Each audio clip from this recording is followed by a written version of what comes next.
Hello everybody, Lawrence Fleming here. I am going to do my next few videos at a bit of a distance. I had a crown come off and I really don't want that to show up and be online forever with my missing tooth. So I have to get to the dentist.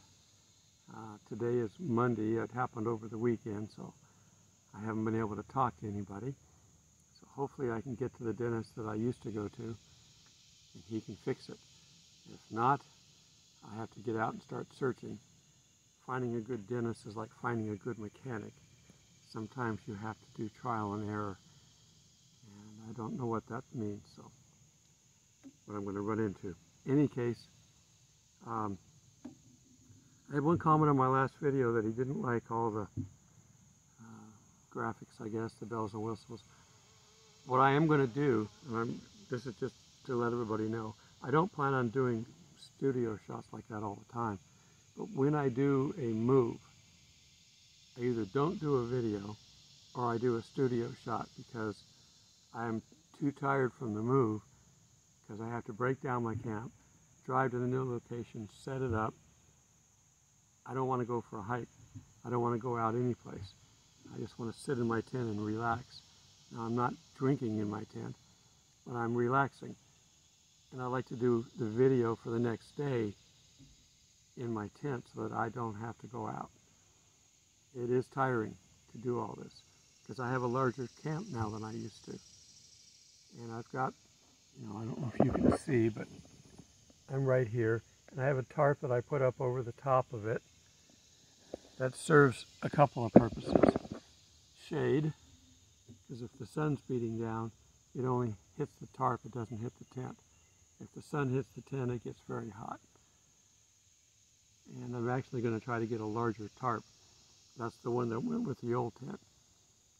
So if you've got trees around, you can tie off a tarp or get those expandable poles you can use. You can set up a tarp any place. We used to do this with the scouts. We'd set up a tarp first, a big one that would cover pretty much the whole area that the scouts are going to be cooking in. Individual tents we didn't try to cover all the time, but we had a big tent. It was like 24, I don't know, was it 24 by 30 or was it 20 by 24? Whatever it was big. And when you tie it off, you got, a 6-foot ladder you climb up on a tree and you tie it off and you take the corners and you pull them out. That tarp saved us many times. We'd get there and sometimes we'd have to put the tarp up in the rain. So we get our rain gear out, put the tarp up. Once it's in place, it's dry under the tarp. You can build your tents. Most of the tents that the kids lived in, and even the adults, were portable.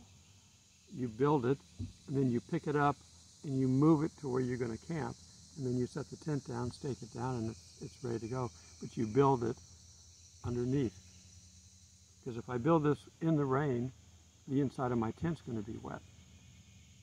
Because the tarp on the rain fly isn't on it until after you build the tent, and then you add the rain fly. In the meantime, the whole top is just mesh, and the inside would be wet. So having a tarp in your campsite is the best thing you can do. It protects your campsite while you're working, and if it's big enough to cover your cooking area. We used to have food boxes. Each patrol would have a food box, and you'd open it up, and there'd be, staples. There'd be, maybe some Bisquick or some pancake flour in there, utensils, seasonings, basic things that you would need at a campsite to cook. Your pans would be in the bottom. Dutch ovens we always carried separately because those things are heavy. You don't want to put them in a wood box. But the wood box you'd set it on a table, and you take the legs out of the bottom and you put the legs in it, and now it's freestanding. So we had a good design that we followed. You could probably find that online if you look for it. But we had trailers and trucks for transporting everything. That kind of stuff for me wouldn't work, so I used plastic bins. And they work, and then they work as tables and other things. I'm a little bit wishing I brought some of my comfort stuff. I didn't bring my air conditioning unit this time. And it has gotten hot a couple of times. The rains have stopped, which is great, because we were getting rain every day. And that seems to have stopped for the time being. I hope it stays this way for a little while. It can rain just in the evening. Okay, the other thing that I've noticed now that school's back in session is that the campsites are pretty empty. If you're a new camper, this might be a little bit off-putting for you. I've got 12 campsites along this line that I'm in. Some are a little bit more to my right, but I'm furthest in. There's no more further in. The one back here is off at an angle. But anyhow, 12 of them here. There's nobody in them. I'm the only one here. There's one camper up here with a trailer and a tent. Along the road, there's a loop road up there for people that have trailers so you can get in, back them in. This is for the smaller trailers. The bigger trailers are in the campsite next door. If you got a Class A, you would take it over there. Or if you got a fifth wheel, you'd take it over there. But they've got everything that we need. And one of the things that I've noticed this morning is I've turned my back to the campsite, so I'm facing the sun coming up. Normally you see all kinds of stuff like crosses and stuff behind me. That's just the way the light fractures through the trees. But it's in my eyes. I didn't think about that when I set up this way. I might turn around because I can't see the Bible. Because it looks like it's going to be coming up a little bit more. So let me turn around and I'll move. Now I got to see if you can see. If you can't see, it won't do any good to do this. Okay, that's better. I can see the Bible. Pull this over here. Clean off my table. I didn't clean off this side.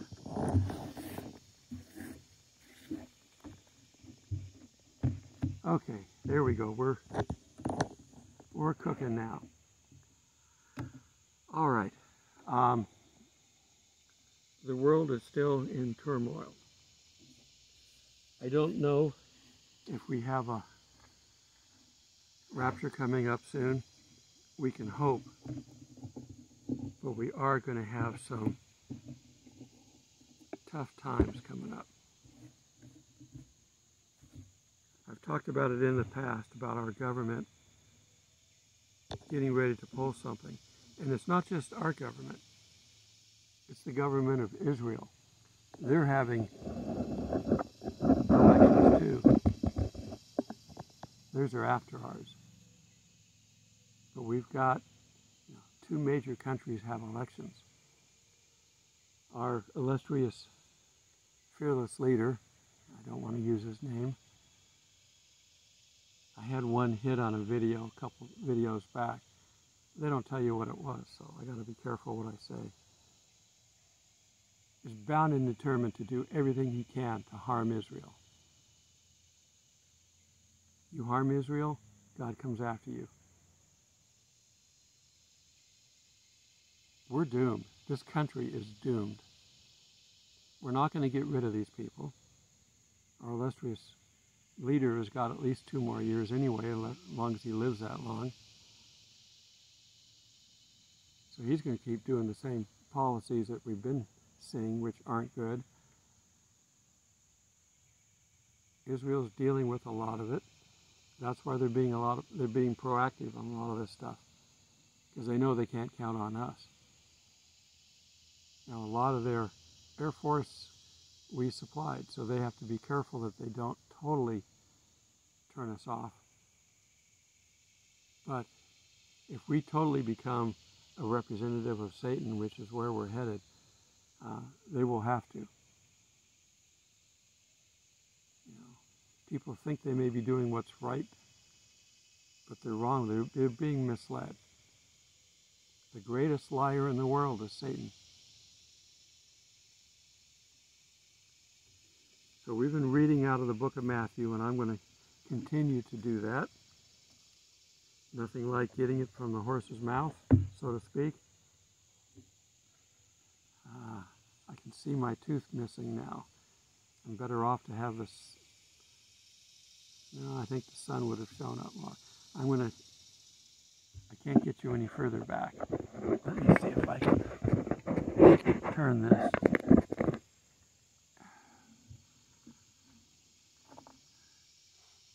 I need to be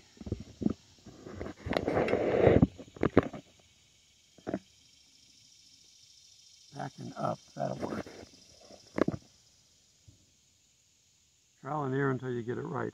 If I'm looking down reading, you can't see my tooth missing. All right. I hope I can afford a dentist bill. I haven't been to a dentist in years. I haven't needed to. Okay. We were talking about people in our way. When we read Matthew 24 and they ask him about the future, he says, don't be deceived. That's the first thing he says. Well, he's already talked about all this stuff, and they just really, his disciples don't pay attention. But most of us don't pay attention. How many times have you gone to church and later that day try to remember what the pastor talked about?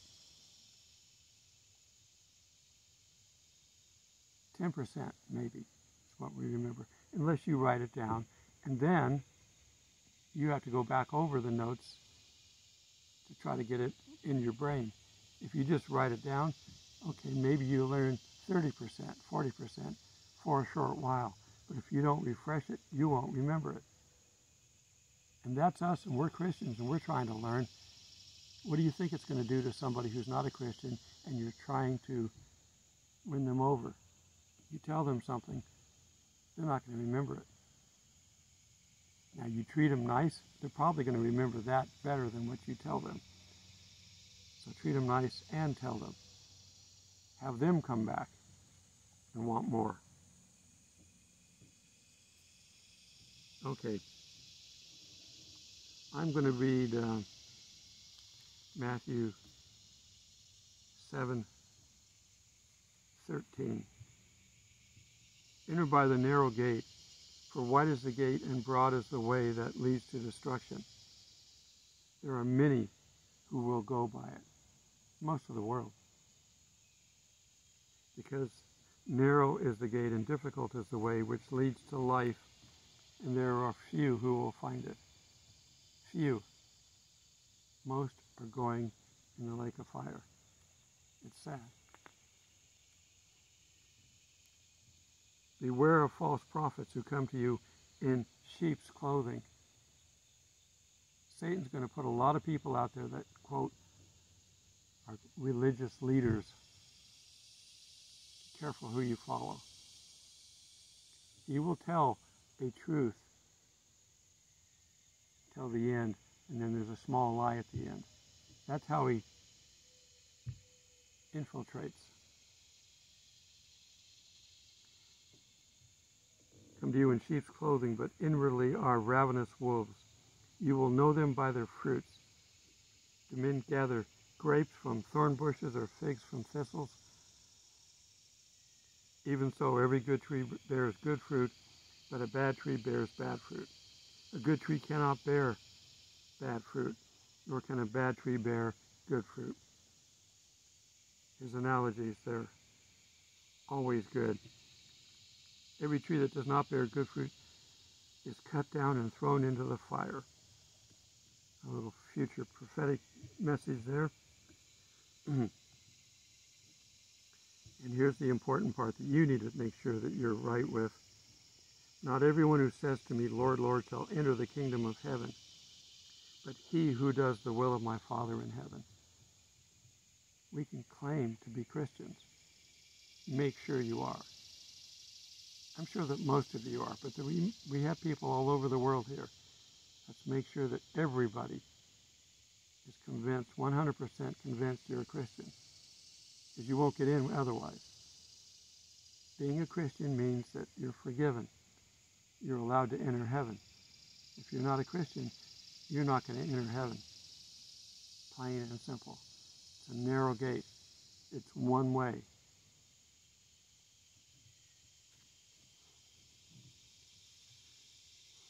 Many will say to me in that day, Lord, Lord, have we not prophesied in your name, and cast out demons in your name, and done many wonders in your name? And he will declare to them, I never knew you. Depart from me, you who practice lawlessness.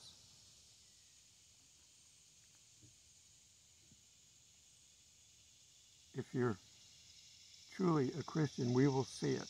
You know a tree by its fruit, we will recognize it. You can't hide the light of God. You have to be out sharing it.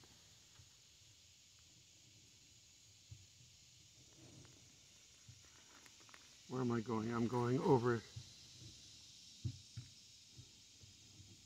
here now. I'm telling you to get out and spread the gospel.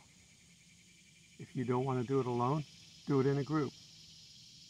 Do it with a group of your friends, or do it with your church. Every church has a group that goes out.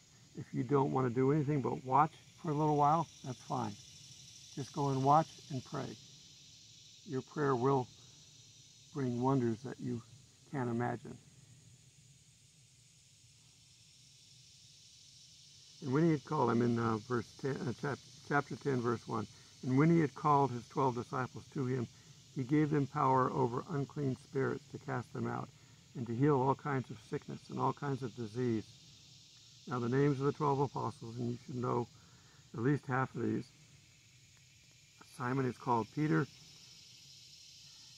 Andrew, his brother James, the son of Zebedee. John, his brother. Philip and Bartholomew. Thomas and Matthew, the tax collector. James, the son of Alphaeus and Lebbaeus, whose surname is Thaddeus. Simon the Canaanite, and Judas Iscariot. He won't stay an apostle, and he will be replaced. So there will be a 13th eventually. So, after he's called all these together, these 12 disciples sent out and commanded them, saying, do not go into the way of the Gentiles. This is the early phases of the ministry. He came for his chosen people first. They were supposed to be the light of the world. They were supposed to spread the message. So he went to them first. And they rejected him. You know the story. Do not go into the way of the Gentiles, and do not enter the city of the Samaritans, but go rather to the lost sheep of the house of Israel. As you go, preach, saying, the kingdom of heaven is at hand. No kidding. It's Jesus telling us this. Heal the sick, cleanse the lepers, raise the dead, cast out demons. Freely you have received, freely give. Provide neither gold nor silver nor copper in your money belts, nor a bag for your journey, nor 2 tunics, nor sandals or staff. You don't need to take lots of gear. People are going to take care of you. Okay?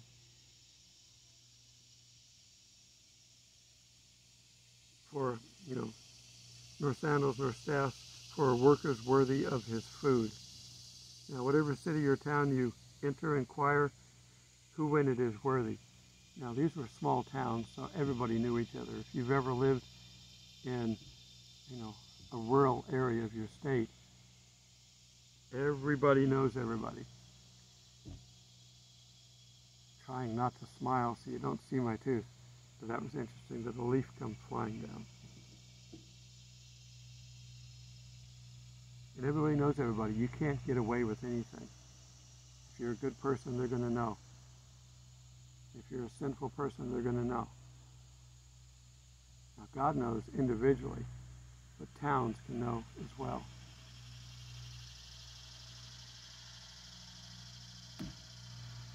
Okay. Now, whatever city or town, inquire. And when you go into the household, greet it. And if the household is worthy, let your peace come upon it. But if it is not worthy, let your peace return to you. And whoever will not receive you nor hear your words, when you depart of the house or the city, shake off the dust of your feet. Surely I say to you, it is more tolerable for the land of Sodom and Gomorrah in the day of judgment than for that city.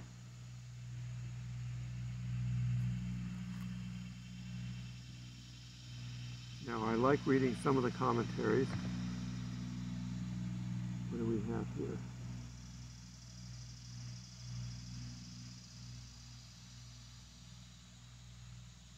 Oh, that's one of our rangers going to check out the site. This commentary is right after chapter 12 in Matthew, so a lot of it has to do with that. Matthew's gospel emphasizes Jesus' ability and willingness to forgive sin. So is it possible to commit sin that even he can't forgive? That's the question raised when we talk about what has been called the unpardonable sin. Jesus said the only sin that cannot be forgiven is a stubborn refusal to acknowledge and accept God's gracious offer of forgiveness.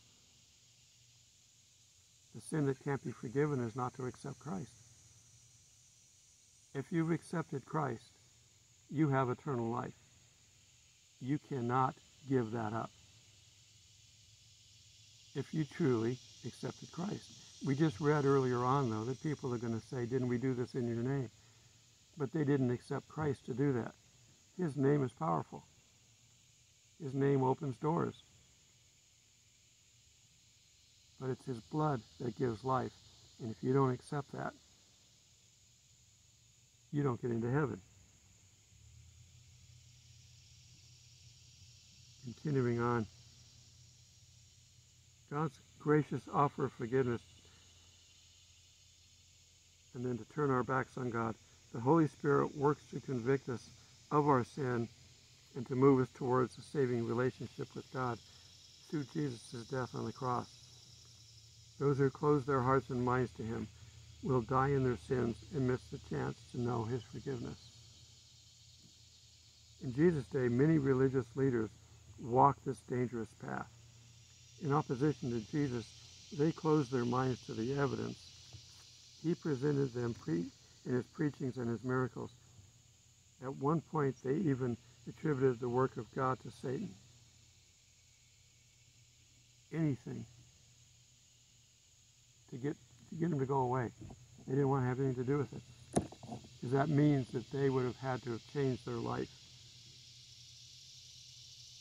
Jesus warned them that they were very close to crossing a line that would expose them to God's judgment for eternity.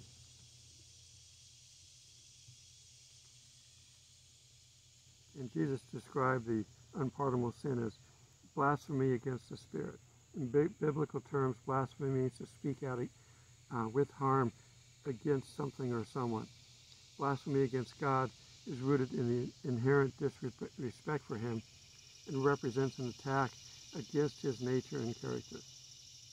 The law prohibited blasphemy, and they accused Jesus of it all the time.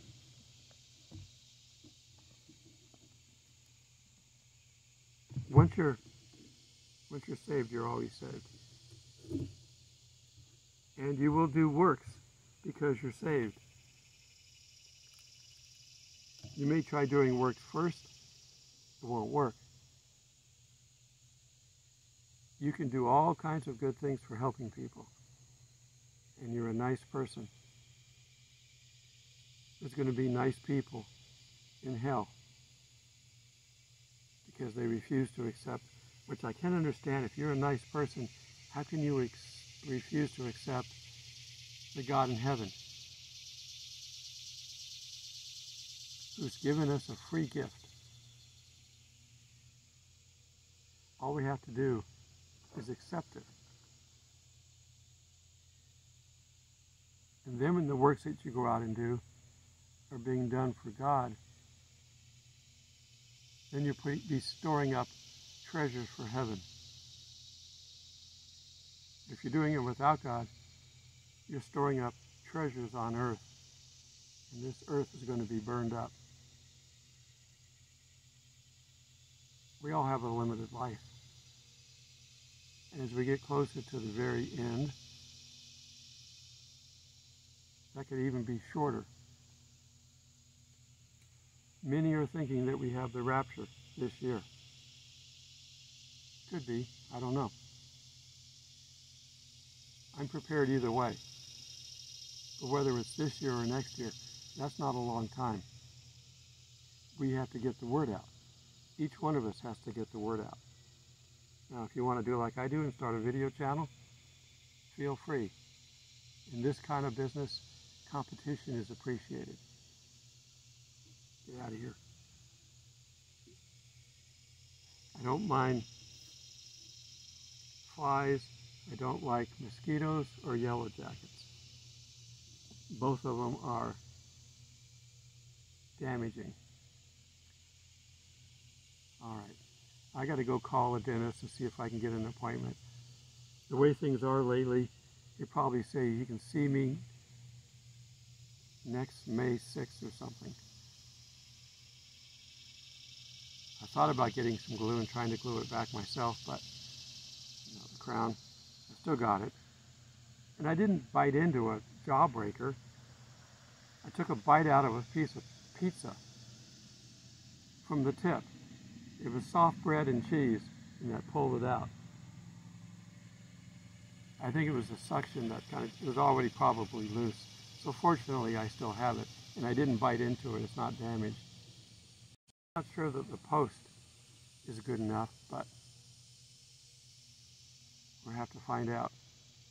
Hopefully he doesn't have to do a lot of work. And I don't want to wear a retainer type thing. We'll put a post in and we'll screw the tooth in. All right. Keep seeing myself smile, so I'll stop. I'll cut back on my jokes. So my next move is, I think, the 8th. I have a minor move here, possibly. There's a reserve on my campsite for Friday. If they cancel, don't show up, I'm not moving. If they decide to show up, I have to move 50 feet that way to another campsite. I'm just going to basically leave everything intact, pick it up and move it. I can drag the tent to the next campsite and I don't have to reset it up. So hopefully it will be quicker. Everything that's inside my cot, I'm not going to break it down, I just carry it over. It should be an easier move and I'm not going very far. Hopefully I don't have to do that, but we'll wait and see. I'm prepared, either way, doesn't matter. But I don't have to change campsites. From the 8th on, I don't know what I'm doing. I haven't gotten a direction from God yet. But if this is an indication and the other campsites are empty as well, then I might be able to get into one of the campsites that I haven't been able to get into in the past. But God keeps saying, stay close to home. That must mean something's going to happen. He doesn't want me to leave the area because my family's here, my son's here. Something big is going to happen in a month. September, October timeframe. We can pray it's the rapture, but we can also pray that God's will be done, whatever it is, and that we're able to help. You get us out of here before it gets really bad. But we haven't seen anything as bad as what the world has seen in the past. And we're told the stuff in the future is worse than has ever been seen on this planet. With humans anyway. Be ready and get out there and help. We're running out of time. We don't know the exact time. That makes it difficult. Me, I like my movies. When Worlds Collide is one of the favorites that I like. They knew that on a certain date, this other planet system was coming in, and it was going to hit the Earth. They had to get off. When Worlds Collide, that's what it was all about. They're building a rocket ship. That rocket ship did get them off the planet at the last minute. But they were counting down days. Somebody comes in, excuse me, I'll come back. You go, no, in these times, we don't have time to put things off. We got to deal with things now. That's why we got to deal with this. Here come the lawnmowers. I can hear them. I guess it's time for me to wrap this up. Help me keep this ministry going by sharing it, liking it if you haven't already. If you made it this far, you need to like the video. You click the bell icon and you'll be notified every time I release a new video. But if you don't want to do that, every morning at 6 is when I try to release, unless something is wrong. They were working on the internet a few days ago, and I couldn't get my video uploaded. Satan's going to be a pain. The closer we get, he's going to try to be more of a pain. Don't give him an in route. Every little bit of sin will block the Spirit from protecting you. And I'm calling him a chump, so I got to basically stay as sin-free as I possibly can. I don't know why my tooth is out. Does it help my personality? I don't know. All right, until we meet in the clouds. It's getting noisy here. God bless.